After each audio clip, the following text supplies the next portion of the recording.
Vamos a Lucas. Yo no sé si se animan cuando les digo vamos a Lucas en la porción donde estamos, o quizás después del sermón de la vez pasada, que ha sido, por lo menos para mí, bastante confrontante. Desearíamos pasar rápido por este punto. Pero vamos a Lucas capítulo 6. Y mientras ustedes buscan, se pueden ir poniendo en sus pies, por favor, que vamos a leer la palabra del Señor.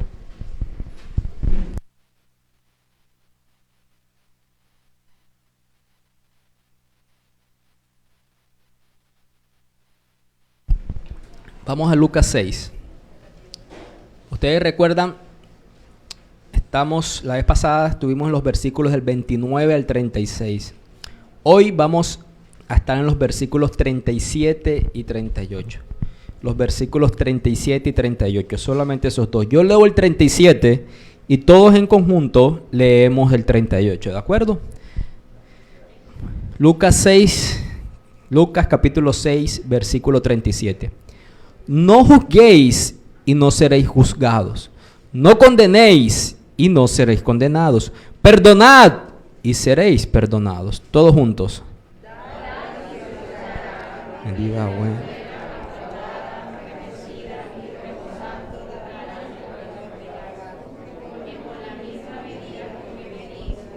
Verán a medir. Vamos a orar.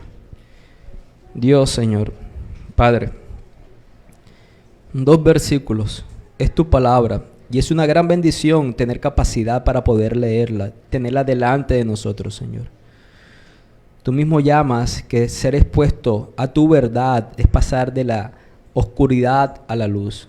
Es una gran bendición, Señor, tener conciencia delante de quién nos estamos presentando y lo que significa tu palabra.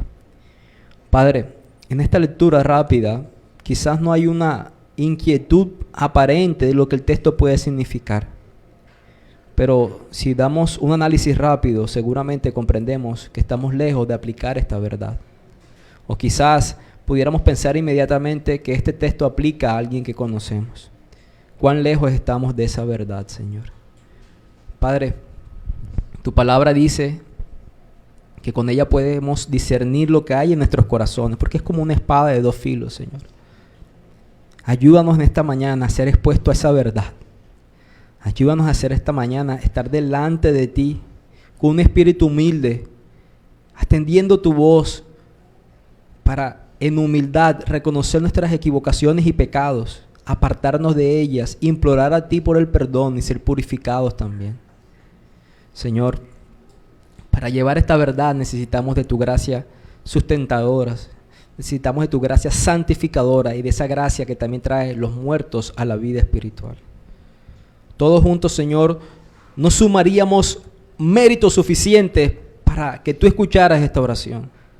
Si sumáramos en una balanza nuestra justicia, nada sería porque aún hemos fallado.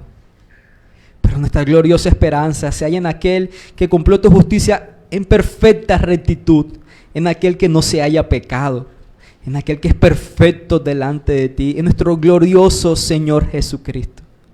Sabemos que podemos gozar de tu presencia porque Cristo consiguió los méritos que ninguno de nosotros tiene y por eso estas oraciones son escuchadas. Esa es la tranquilidad de este pueblo congregante que tiene pecado, la tranquilidad de este predicador que tiene pecado, que los méritos son los de Cristo y creemos en esos méritos, Señor. Padre Celestial, bendícenos con tu palabra. Amén y amén.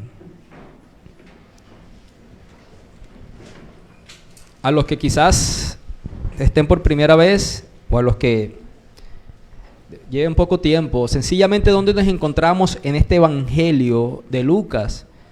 Nos encontramos en una porción conocida como el Sermón del Monte, que empieza a partir del versículo 20. Y a partir del versículo 20 al versículo 26 vimos las características internas que posee el creyente, unas marcas internas, distintivos internos que el creyente debe tener. Luego pasamos al tema del amor a los enemigos, que fue el versículo 27 y el versículo 28. Además, compartimos sobre cómo el amor es una marca en el creyente, que fue lo que estuvimos compartiendo la vez pasada, los versículos 30 al versículo 36. Siendo honestos, en estos 15 días, en esta predicación acerca del amor en el creyente, el amor a los enemigos, el amor como una marca en el creyente, siendo honestos, por lo menos para mí, han sido 15 días donde mi conciencia se ha sentido taladrada. Qué difícil es amar de esa forma en que el Señor nos explicaba que deberíamos amar. Nos puso unos ejemplos prácticos, ¿recuerdan ustedes? Y aprendíamos bien lo que significa poner la otra mejilla, lo que significa prestar a quien te quite la túnica. Nos comparó nuestro amor con el amor del incrédulo. Y muchos de nosotros apretábamos los dientes, decíamos, mi amor se parece mucho más a ese amor que a ese amor divino del Hijo de Dios. Han sido días difíciles y sobre todo pues al preparar el sermón poder reconocer que estoy lejos de ese tipo de práctica. Pero gracias a Dios que creemos en una justificación por la fe. ¿Qué quiero decir eso? Que el perdón es otorgado porque tenemos fe y sola fe en Cristo Jesús. Dios nos otorga el título de hijos no por méritos, sino por los méritos de otro, que ese otro es el Señor Jesucristo. Somos perdonados por la fe en el Señor Jesucristo. Porque de lo contrario, por nuestras propias fallas, la conclusión sería que no somos salvos. Al terminar el sermón pasado, vimos una promesa, ¿no?, que se halla en el versículo 35. Hablaba acerca del galardón grande. Y aprendíamos que esa promesa era ser reconocidos como hijos de Dios, hijos del Altísimo. Que Altísimo es un título dado a Dios. Ella puede ser evidente en nosotros una forma de vida distinta por la forma en que amamos a las personas, y las personas tenían que decir, hay algo distinto, y nosotros sabíamos que es el Espíritu de Dios morando en nuestros corazones que nos ayuda a amar de esa manera.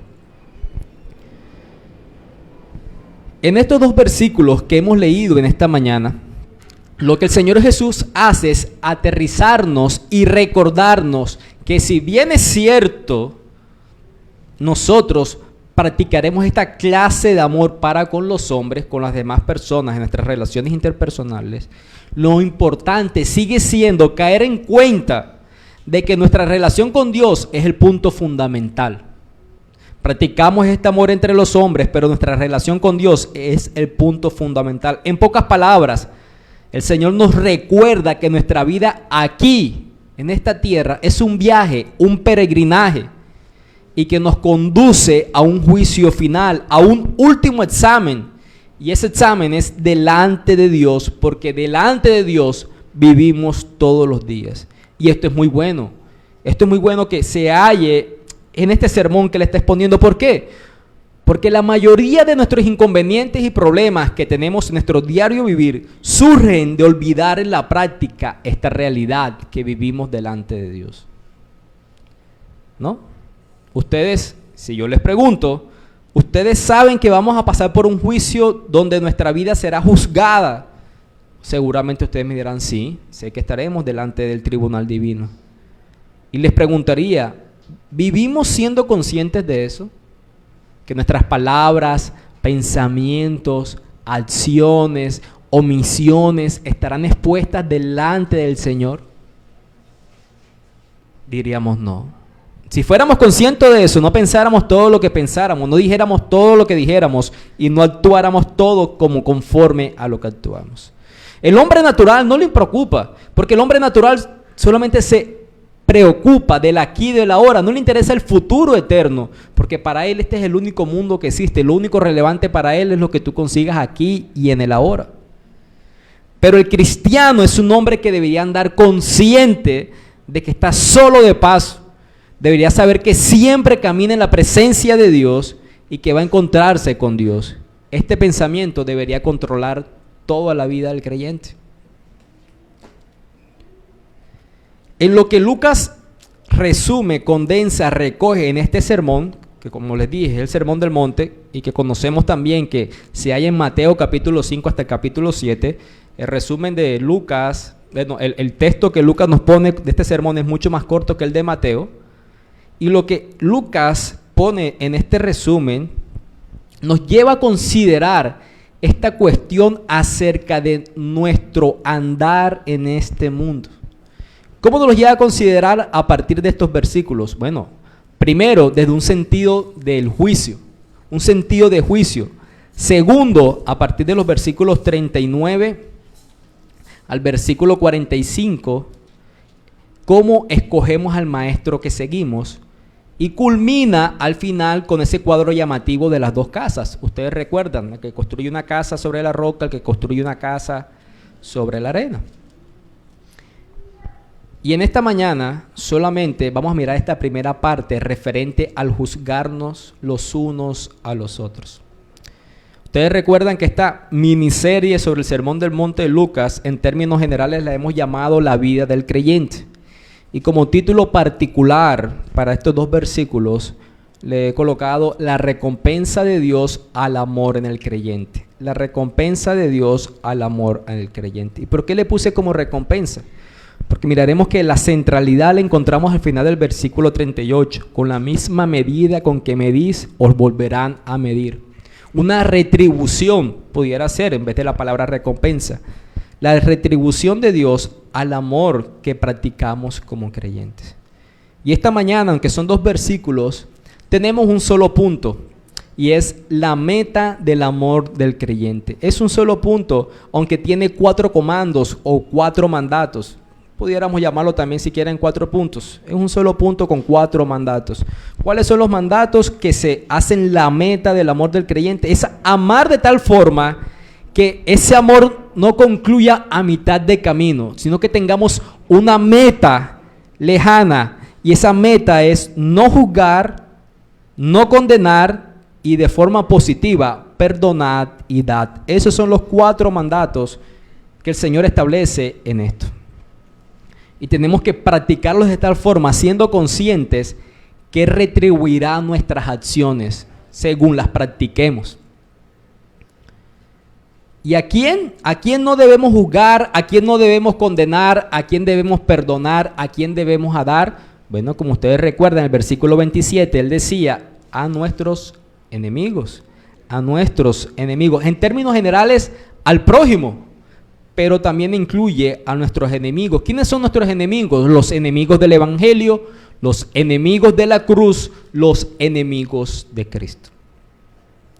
Y este primer punto, como les decía, se trata de 4 mandatos, 4 comandos.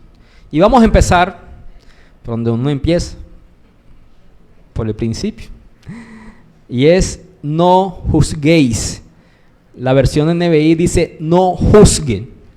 Y en este primer punto vamos a pasar la mayor parte del sermón. Porque considero yo que es el mandato más mal comprendido y aplicado en nuestros días. ¿Qué quiso decir nuestro Señor con no juzgar, no juzguéis? Si vamos a la RAE, a la Real Academia de la Lengua Española, al diccionario, no será suficiente para hallar la respuesta con lo que significa no juzgar. Si miramos en nuestra cultura, la cultura contemporánea, tampoco facilita hallar el significado, porque ¿en qué clase de época vivimos? Vivimos en una época que se caracteriza por el amor a las cosas fáciles y a los términos medios. Hoy se glorifica al hombre al que se puede describir como de centro, ¿no? Alguien que no toma ni un extremo ni el otro. Alguien de convicciones firmes es visto como un tropiezo, como alguien más bien que genera dificultades en el ambiente, en la convivencia con las personas. Las convicciones ya no son valoradas. Al hombre agradable, que no crea ninguna dificultades, ese es el hombre que se reconoce. ¿Por qué? Porque no presenta problemas debido a sus puntos de vista. Todo lo tolera, todo lo acepta. Por eso hay quienes dicen que ese no juzguen debe tomarse de forma simple y literal, con la idea de que el cristiano verdadero nunca debe expresar opiniones acerca de los demás. No debemos juzgar nunca, Por lo tanto, deberíamos ser blandos e indulgentes y permitir prácticamente todo en pro de la paz, el amor y la tranquilidad. Un ejemplo, la muy conocida ideología de género o el matrimonio también igualitario. ¿Qué problema tienes con que se amen dos personas? ¿Qué malo tiene el amor? ¿Qué importa si son mujeres o si son hombres ambos? ¿Qué tiene de malo eso? Y cuando usted hace un juicio de valor, no por criterio propio, sino porque la Biblia dice es que Dios los creó, varón y hembra los creó, vienes a dañar la tranquilidad. Mira, esas personas que tú los ves que son del mismo sexo, tienen mejor condición moral que muchos de ustedes los creyentes. Déjenlo que ellos adopten. Tienen mejor capacidad económica de padres que no tienen cómo sustentarlo. Se respetan. Van a tener niños con buenas oportunidades económicas, una muy buena educación. ¿Por qué no aceptas? ¿Por qué tienes que levantar la voz a todo, señor creyente, y decir no? No aceptamos matrimonios igualitarios. No aceptamos adopción de niños con padres del mismo sexo. ¿Por qué? Eso es juzgar. Es verdad que ellos tienen una libertad sexual distinta a la tuya, pero tú tienes tus propios pecados. ¿Por qué vas a señalar entonces ese tipo de condición? ¿Acaso eso es lo que se refiere el Señor cuando dice no juzguéis, ser indulgentes en todo y permitir todo en pro de la paz, el amor y la tranquilidad, como les decía? ¿Es esta una interpretación posible de lo que el texto está diciendo? ¿Cómo podemos saber si es la interpretación correcta? Hay dos normas en la hermenéutica, en la interpretación correcta de las Escrituras, necesarias para saber si lo que usted está comprendiendo es razonable. ¿Cuáles son esas dos normas? La primera, un contexto inmediato. ¿A usted no le pasaba que cuando usted se le enseñaba algo, usted se le daba por mirar 2 versículos arriba, 2 versículos abajo y la idea cambiaba? Eso es el contexto inmediato. Normalmente toman un versículo para hacer una doctrina, lo sacan del contexto y se hace un pretexto. Y el otro punto de interpretación o la otra norma de interpretación es un contexto más amplio, un contexto bíblico en general. Una verdad bíblica no debe ser contraria a otra verdad bíblica. Apliquemos eso esta mañana para ver si lo que significa no juzgar significa eso, no hacer ningún juicio de valor en pro de la paz, el amor y la tranquilidad.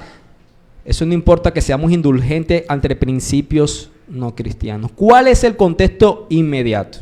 ¿Qué es lo que sigue después? Como les mencionaba, a partir del versículo 39 al versículo 45, lo que vemos ahí es una advertencia del Señor Jesús acerca de la relevancia que tiene escoger al maestro espiritual que tú vas a seguir. Debes fijarte bien quién va a ser tu maestro. Porque, por ejemplo, el versículo 40 dice, el discípulo no es superior a su maestro, mas todo el que fuera perfeccionado será como su maestro. Los alumnos se van a parecer ¿a quién? A su maestro, a su maestro.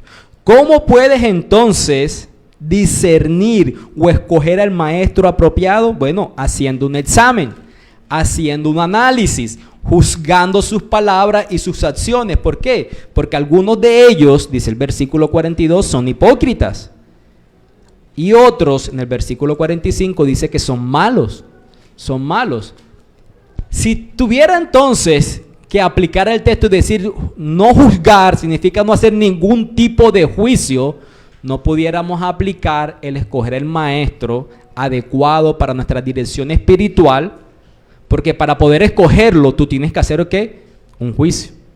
Un juicio. Entonces, con esa norma de interpretación del contexto inmediato, descalificaríamos esa interpretación. Pero miremos entonces la segunda norma, un contexto más general. ¿Qué dice la misma Biblia acerca del tema del juicio? Son muchísimos los pasajes en relación a ejercitar un juicio adecuado. Juan capítulo 7, versículo 24 dice, no juzguen según las apariencias, sino juzgad con justo juicio. Hay muchísimos textos acerca de juzgar varios asuntos. Por ejemplo, ustedes miran Gálatas, capítulo 1, los versículos 8 y 9. El apóstol Pablo decía: mas si aún nosotros o un ángel del cielo os anunciara otro evangelio diferente del que os hemos anunciado, sea que anatema, es decir, sea maldito. Es un juicio sobre la doctrina errónea. Si una persona trae otro evangelio diferente al que hemos anunciado, sea un maldito, sea anatema. Eso es un juicio doctrinal. Como antes hemos dicho, también ahora lo repito: si alguno os predica diferente evangelio del que habéis recibido, sea anatema. Eso es un juicio doctrinal. Además, tenemos muchos asuntos de juicio respecto a una disciplina eclesiástica.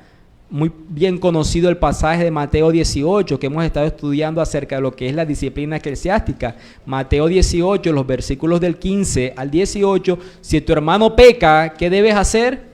Entonces debes exhortarlo. Y si no se arrepiente, 2 o 3 hermanos lo exhorten para que se arrepiente y sea ganado para el Señor. Si no, preséntalo a la iglesia, y si no se arrepiente, exclúyelo, trátalo como un gentil y como un publicano. ¿Qué es eso? Un juicio para una persona que no se arrepiente de una conducta inmoral contraria a la palabra de Dios. Es lo mismo que aplicó Pablo con la iglesia de Corintios y su caso de inmoralidad sexual. En el capítulo 5 de 1 Corintios, versículo 12, Pablo dice: porque ¿qué razón tendría yo para juzgar a los que están afuera? ¿No juzgáis vosotros a los que están adentro? A los que están afuera Dios juzgará. Quitar pues ese perverso de entre vosotros. Un juicio respecto a la condición de inmoralidad de un personaje en medio de la iglesia de Corintios. ¿Qué decir de los asuntos de jueces y magistrados que reciben la autoridad de Dios precisamente para qué? Para juzgar. ¿Qué es lo que Dios les otorgó a ellos como señal de autoridad? La espada. ¿Con qué propósito? Mitigar la maldad del mundo. Con eso es claro entonces que en un contexto más amplio la Biblia promueve una clase de juicio. Entonces Jesús no condena la formación y expresión de una opinión acerca de una persona. No pudiéramos aplicar literalmente el no juzguéis. No se trata de eso. Si no se trata de eso, ¿qué significa entonces? Nuestro Señor no nos dice que no tengamos que evaluar basados en juicios, pero está muy preocupado por el asunto de condenar. Incluso es el segundo comando o mandato de nuestro versículo.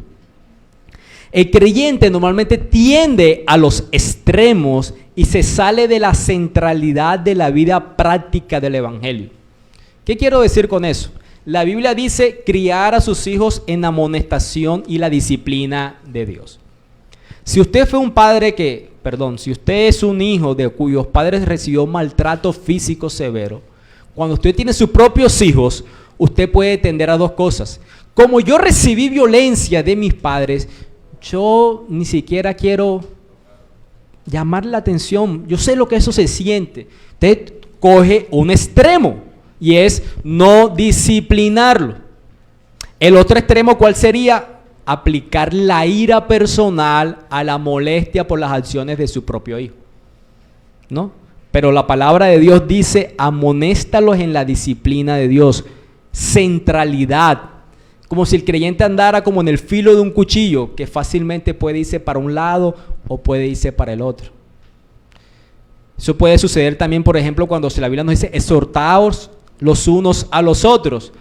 No, yo no soy conflictivo, yo prefiero practicar esa clase de amor, entonces me quedo callado, tolero todo lo que el otro haga. Por lo contrario, imponemos una rectitud basada en nuestras propias normas y no hacemos una exhortación en el marco del amor, como se nos decía en los versículos 27, ¿no? Bendiciendo, orando por los que nos calumnian, amando a los enemigos, haciéndoles bien. No está marcada nuestra forma de hacer las exhortaciones en eso. Entonces, el creyente, cuando abandona el evangelio, tiende hacia los extremos, y lo mismo sucede en este caso. Esto sucede con el tema del juicio. O no lo hacemos siendo indulgentes, o tomamos el otro extremo, que es condenar radicalmente al prójimo. Es de eso que Jesús quiere advertirnos cuando dice no juzguéis. Es lo que sucedía con los fariseos. Ustedes recuerdan la parábola en Lucas capítulo 18, los versículos 9 al 14, acerca del publicano y el fariseo.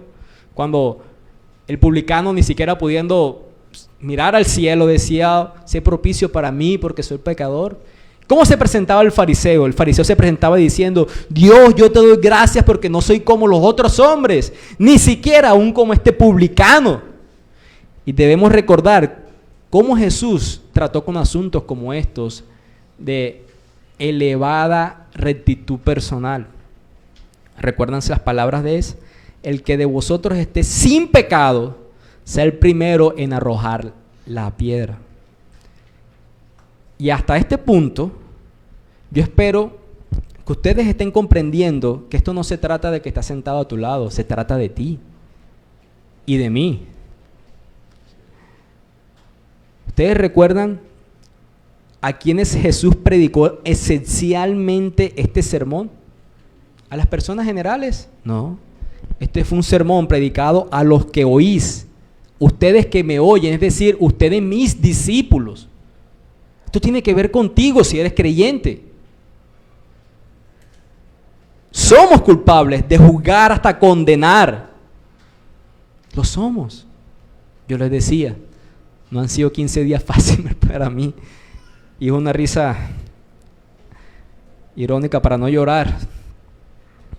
Porque constantemente caemos en ese tipo de juicio de condenar a la otra persona. Y pregunto nuevamente, ¿qué significa? ¿Qué significa? Lo que Jesús condena aquí es ese espíritu orgulloso de una propia rectitud. El yo está siempre en la raíz del mismo. Y siempre es una manifestación de autojustificación, un sentimiento de superioridad, la sensación de que nosotros andamos bien mientras los demás no. Es ahí cuando practicamos ese tipo de juicio, cuando nos vemos mejor que el otro. Y que cuando fallamos tenemos una autojustificación, una excusa válida. Y esto no es una descripción exclusiva de los fariseos, que era el público también presente, sino de todos los que practicamos ese espíritu farisaico. Me gusta como dice el comentarista William Hendrickson sobre este versículo. Él dice: es incorrecto para alguien concentrar la atención en la paja en el ojo de su hermano y mientras está en eso no considerar la viga que lleva en su propio ojo. El Señor está condenando el espíritu de crítica condenatorio, el juzgar rudamente, aparentando justicia propia, sin misericordia, sin amor. Repito la cita. Es incorrecto para alguien concentrar la atención en la paja en el ojo de su hermano y mientras está en eso, no considerar la viga que lleva en su propio ojo. El Señor lo que está condenando aquí es ese espíritu de crítica condenatorio, el juzgar rudamente, aparentando justicia propia, sin misericordia, sin amor. Cierro la cita. Hermanos, como pudimos ver en un contexto general, la Biblia nos llama a evaluar, ser crítico en un sentido positivo. Lo malo es cuando somos hipercríticos. La crítica no es mala. La crítica nos ayuda a salir de esos puntos ciegos. ¿Qué quiero decir con puntos ciegos? Dice un proverbio que usted y yo nos hacemos sabios en nuestra propia ignorancia. Por eso necesitamos hermanos a nuestro alrededor que nos supervisen la vida en ciertos puntos personales. Oye, ¿cómo te estás en este punto? ¿Cómo va la vida devocional? ¿Cómo va la finanza? ¿Cómo va la relación en tu casa? ¿Cómo va la relación con tus hijos?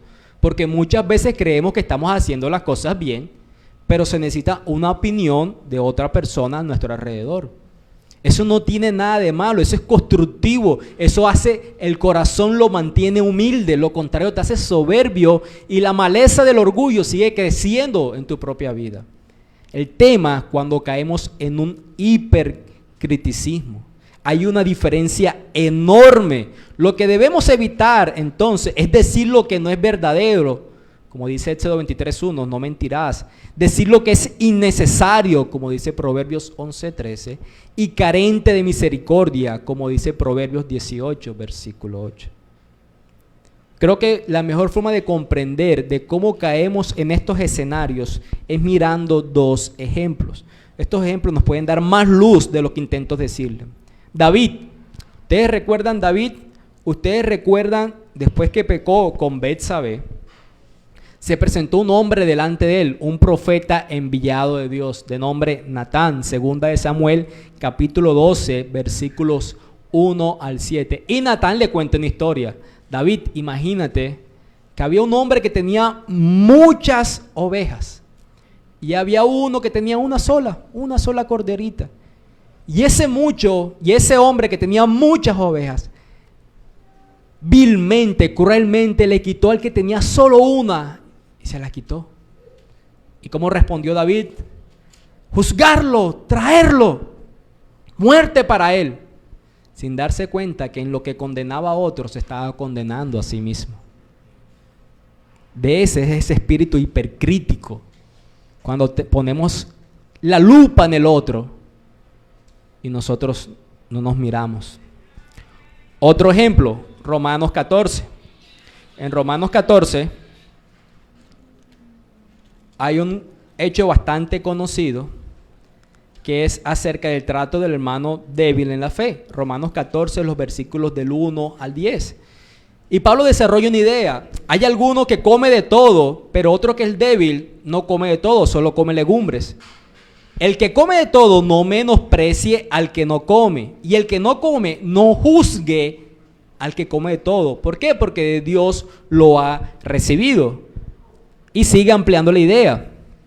Y al final dice: pues si vivimos para el Señor vivimos, si morimos para el Señor morimos, así pues sea que vivamos o que muramos del Señor somos.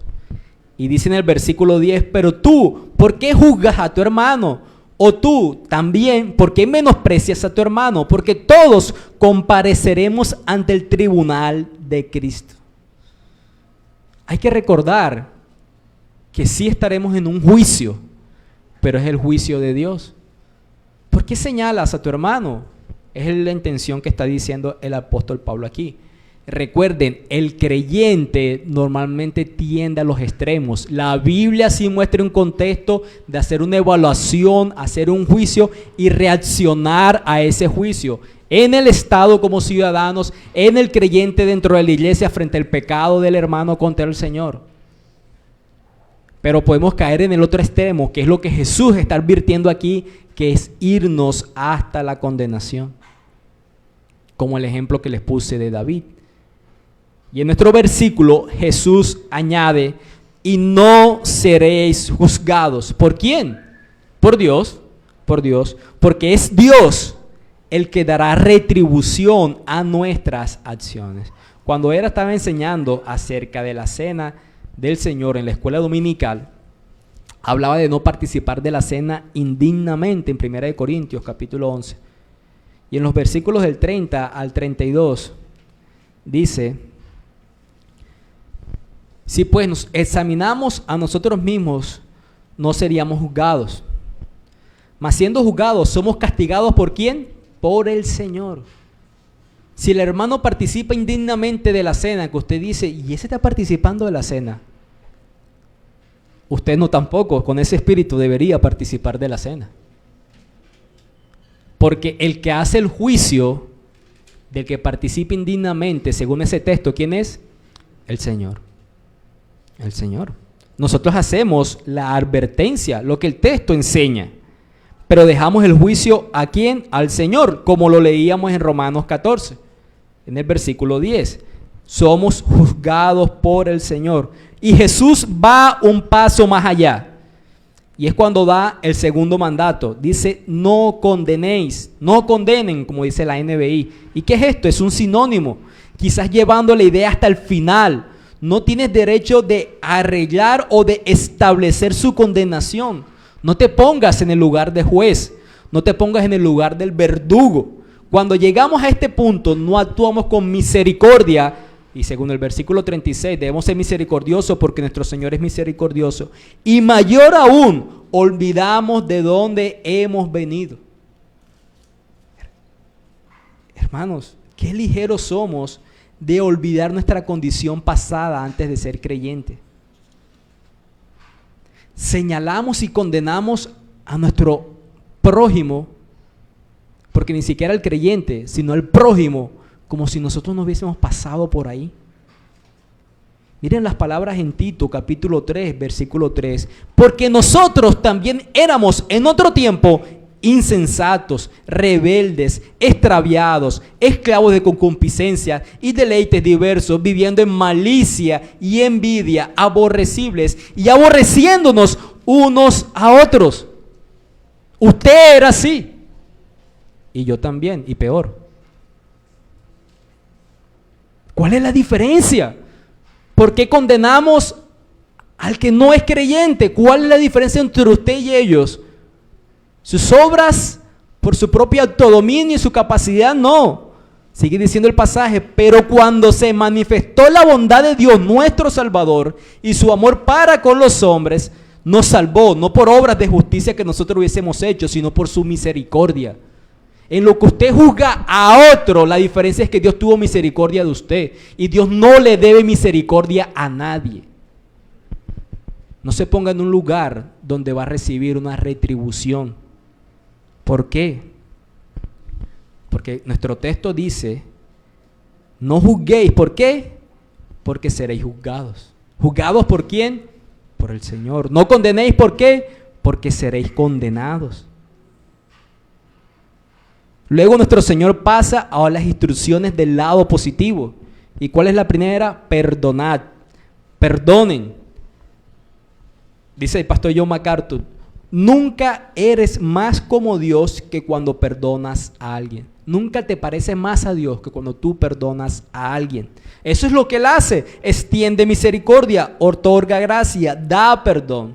Y el texto, como ustedes pueden ver, y creo que pueden leerlo con claridad, en ninguna parte del texto dice que hay algún tipo de restricción para eso. No hay ni un atenuante. Por ejemplo, mi Biblia no dice, perdonad a menos que, o tampoco dice perdonar sí. No hay condicional para practicar el perdón con tu prójimo y aún con el enemigo. No hay un tipo de condición. Los que han de ser perdonados son los hombres y no solamente los creyentes. Eso incluye a los enemigos. Caeríamos en la misma justicia del fariseo. ¿A quién amaban ellos? A su hermano judío. ¿A quién perdonaban ellos? A su hermano judío. Y Jesús nos modeló eso. ¿Qué fue lo que modeló Jesús? Padre, perdónalos, ellos no saben lo que hacen.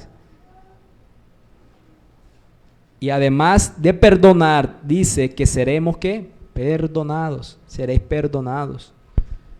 Con el fin de recibir el perdón divino, es necesario que una persona tenga en sí, y únicamente puede tenerlo por la gracia divina, la disposición de perdonar. Es parecido a lo que dice el Padre Nuestro, ¿no? Perdónanos, porque nosotros perdonamos a los que nos ofenden. Usted desea el perdón del Señor porque usted aún al día de hoy practica algún tipo de pecado o peca, no lo practica con regularidad, pero peca y usted desea ser perdonado. Al que Dios no inculpó de pecado, bienaventurado es. Y usted desea esa limpieza y esa restauración en el gozo del Señor. Bueno, tiene que tener por la gracia divina un mismo espíritu perdonador, no de juicio, no siendo rápido para juzgar, sino para perdonar. Y lo último que nuestro Señor dice es dad y se os dará, den y se les dará. Y dice, medida buena, apretada, remecida y rebosando darán en vuestro regazo. La imagen aquí es una imagen simbólica de un mercado de granos del Medio Oriente. Todos los que de pronto han trabajado con granos entienden que una medida que se llena sin apretar contiene mucho menos producto que aquella en que el producto ha sido presionado, remecido y que se le añade hasta que cae por los bordes de la medida. Un ejemplo de eso es cuando usted compra aire y le sale con su aire un poquito de papas.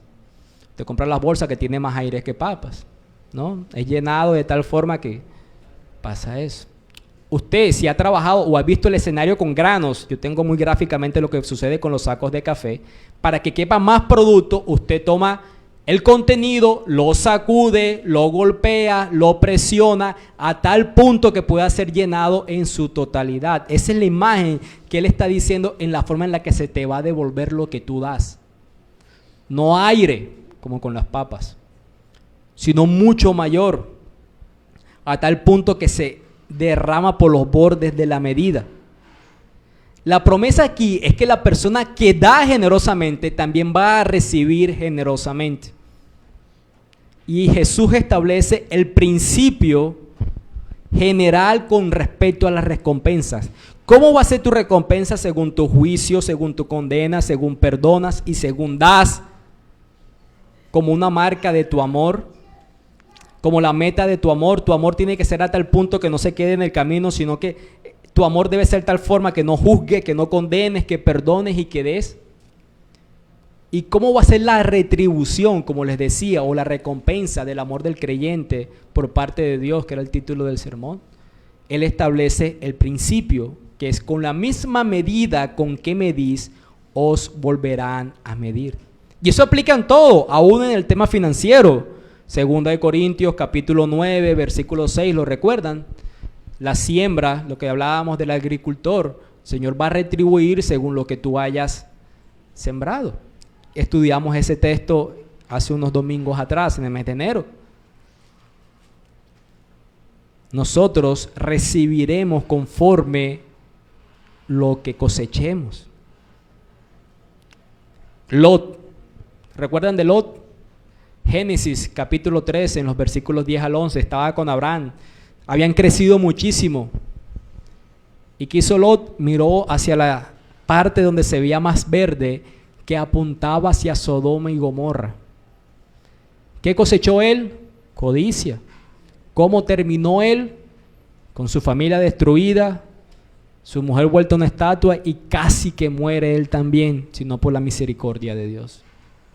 Según lo que sembremos, cosechamos. Es el principio que Dios establece aquí, según nuestras acciones de juicio, de condena, de perdón y de generosidad.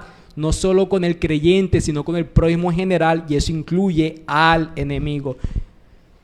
¿Cómo así que yo debo ser generoso económicamente con mis enemigos? Hay una ilustración, no recuerdo el nombre del autor, que es muy confrontante. Mira el ejemplo de Dios. Dios, como creador, estipuló la semilla del árbol, gobernando las aguas para regar a esa semilla, que ese árbol creciera, fuera lo suficientemente grande para ser cortado y aserrado. Asimismo proveyó el metal en el subsuelo del cual se hacían los clavos, para que sus enemigos clavaran en una cruz a su hijo. ¿Proveyó Dios para sus enemigos? Claro. Pero usted y yo nos ponemos en un lugar distinto al de Dios. Aplicaciones para el creyente. Si usted mismo se reconoce como creyente, esta afirmación, la de seréis medido según la medida con la que medís, esta afirmación es una de las más, ¿cómo diríamos?, alarmantes que tienen las Escrituras.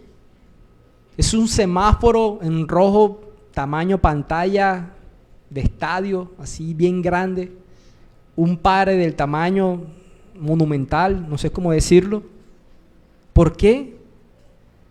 Porque si tú pretendes, por ejemplo, tener un conocimiento excepcional de la Biblia, si es así, serás juzgado en función de ese conocimiento que alegas.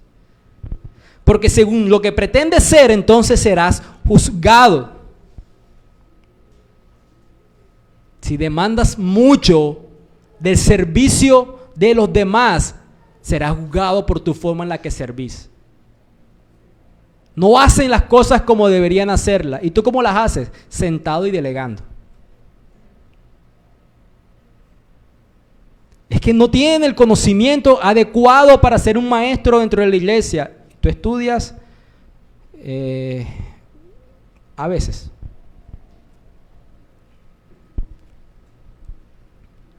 Si pongo mucho empeño en examinar la vida del otro, esa misma norma se aplicará a mí y no tendré motivo de quejarme.